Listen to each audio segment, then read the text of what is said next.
Platinde son yaptığım analizde yukarıda 1092 tepesini oluşturmuştuk ve buradan bir düzeltme gelir mi bunu bekliyorduk. 970 itki dalgasının 970'ten başlayan şu itki dalgasının %50 düzeltmesini yaptık. Burası aynı zamanda 860'tan başlayan şu yükselişin düzeltme sınırıydı. Eğer bu bölge kırılacak olsaydı, yani aşağıda 1027 altında kapanışlar alıyor olsaydık 860'tan başlayan yükselişin düzeltmesini başlatmış olacaktık. Fakat bu bölgeyi destek olarak çalıştırıp tekrar yeni bir itki hareketi başlattı. Dolayısıyla 860'tan başlayan yükselişin daha henüz bir düzeltmesini yaptığını söyleyemiyoruz ve yukarıda 1269'a kadar şu an için ulaştık. Burada artık 1030'lardan başlayan şu itki dalgasının düzeltmesini takip etmemiz gerekir. 1196-1205 bölgesi önemli olacak. Bu destek kırıldığı takdirde bir düzeltme sürecine girdiğimizi söyleyeceğiz ve aşağıda 1168-1160 bölgesini takip ediyor olacağız. Bakın, bu bölgenin gene ayrı bir önemi var. 860'tan başlayan yükselişin düzeltme sürecinin başladığını bize gösterecek 1160 altındaki kapanışlar. Ancak bu verdiğim iki bölge destek olarak çalıştığı sürece herhangi bir sorun yok ve platinde yükselişin devamını bekleriz. Bugün ayrıca size platinde olası hedeflerden biraz bahsetmek istiyorum. Bakın, 2020 pandemi döneminde bir tepe oluşturduk 1340-1300 aralığında ve bu yaşadığımız yükseliş bu bölgeye ulaştığı takdirde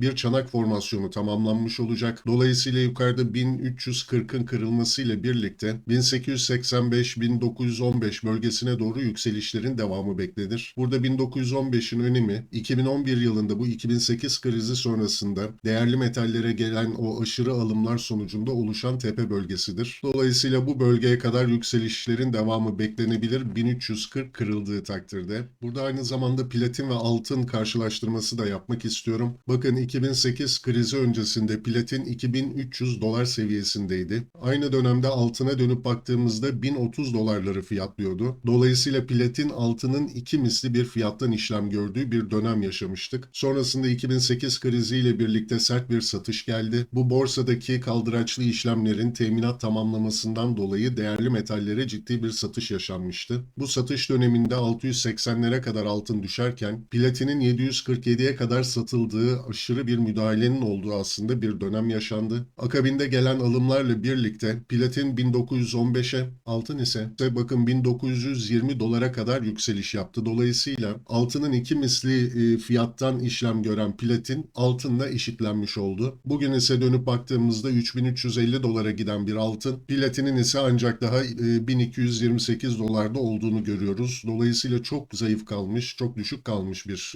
değerli metaldir platin. Ancak asla şunu da demiyorum, altınla eşitlenecek gibi bir algı oluşmasın, 3000 dolarlara gidecek diye bir algı oluşmasın. Burada kademeli olarak takip edeceğiz. Öncelikle 1340 üstünde kalıcı oluyor mu bunu göreceğiz. 1340'ın kırılması, bakın şu son düşüşün maksimum tepki sınırının geçildiğini ve ana hedef olarak 1915'lerin devreye girdiğini gösterecek. Aynı zamanda burada oluşan çanak formasyonu da bu hedefi destekler durumda. Ancak gene biz arada bir ara direnç bölgesi olarak 1600-1550 bölgesini takip ediyor olacağız. 1340 direnci kırıldığında bu bölgenin de gene detaylı analizini yaparız. Ancak biz şu an her zamanki gibi temkinli hareket etmeye devam edeceğiz. Burada hedeflere sadece odaklanmak yerine olası geri çekilmelerde risk azaltıp düzeltme hedeflerine ulaştıkça da tekrar alıma geçerek ortalamamızı düşürmeye, elimizdeki platin miktarını arttırmaya çalışacağız.